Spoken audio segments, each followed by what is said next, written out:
Hey, Wheat King fans, welcome inside the brand new Wheat King Multimedia Studio here inside the Keystone Center. I'm Branden Crowe, the voice of the Wheat Kings, and with me today, General Manager Doug Gasper, our first official sit-down since you got the job, Doug, and you and I were in a precarious situation in Regina where you and I were on a bit of an island during the hub, staying over at the hotel and helping the team however we could, and then, of course, you got the GM job right in the middle of that. So, looking back at the hub, that had to be one of the most unique experiences of your career.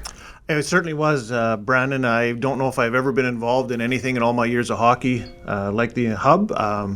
It certainly was different. We kind of nicknamed it jokingly Groundhog Day, as every day was the same day, and there was very limited what the players and coaches could do. You and I were fortunate enough to have a little more freedom to come and go, but it was certainly a unique experience. But overall, the number one goal is to get the players playing. And that certainly was beneficial. And when I think of how that hub season affected players when it came to the draft, which was obviously the next important step. And that leads me to my next question. Vinny Iorio and Jake Chiasson getting drafted, of course. Vinny going 55th to Washington, and then Jake going to Edmonton later on. That's a huge moment for both them and their families, but for the organization as well, because it's a real stepping point in getting them to the next level. Yeah. First of all, congratulations to both those players, and we're very proud of the hard work and efforts that they put in to get to that level. And as an organization, we're always happy, and it's a sense of accomplishment for us to get players to the next level, whether it be the NHL, Europe opportunities, or any opportunities professionally, or even post-secondary. We have to really acknowledge those individuals as well, and that's the goal, is to promote our players at the next level, whatever level that may be. Vinny becomes the first Wheat King drafted by Washington since Eric Fair back in 2003, and Jake Chiasson becomes the first ever Brandon Wheat King drafted by the Edmonton Oilers, which is a little bit shocking, and some people, including Perry Bergstrom, the Brandon son, may argue that because Walt Podubny was drafted by the Oilers, but he had left the Wheat Kings to return home to Ontario and was drafted at a junior A. So there is a bit of a gray area there. Obviously, your first big task was the European import draft, the CHL import draft, where we took Belarusian forward Zakhar Polshikov. Based on all you've seen from him in limited showings, what can fans expect if and when he arrives here? Sure. Zakhar, we're working on him right now, getting him over here, working on his visa. Everything seems to be on track for that, so we're very positive feelings for us as an organization for that.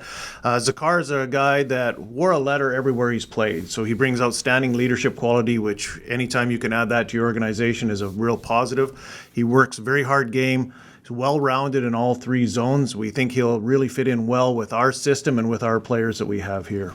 And you've had a chance now, including this morning and yesterday and a couple of other days since you've returned back kind of into the full-time swing of things, to watch some of the prospects, some of the returning players, some other players from around the league that train here in Brandon in the summer. I noticed this morning walking over there was a little chilly over there. I haven't been in a rink in a while, but it has to be nice to be able to finally see some hockey again. It is, and we can't wait as an organization. We can't wait to get fans in the building and play in front of fans.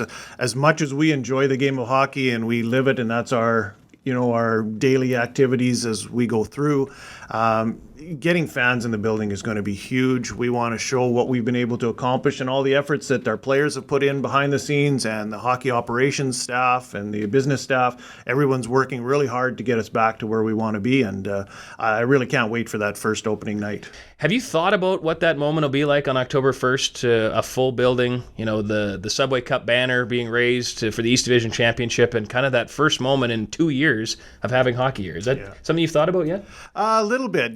It's a proud moment anytime you can raise any banner is a proud moment for our entire organization, but I don't think it's really hit me yet of what those emotions are going to be. You're so busy planning and getting the next step and getting prepared for that. I think it will be a little overwhelming for a lot of us. It's something we've taken for granted for years. We've never had an issue like this where we haven't played for this long, and now to all of a sudden step out and just realize, and not only is it hockey, but I think it's all the little things in life that you couldn't do for quite a while. You kind of take a little more pride and a little more enjoyment in everything that we do. It's certainly going to be an exciting moment. October 1st, the Winnipeg Ice in town, the first home game here in Brandon since March of 2019.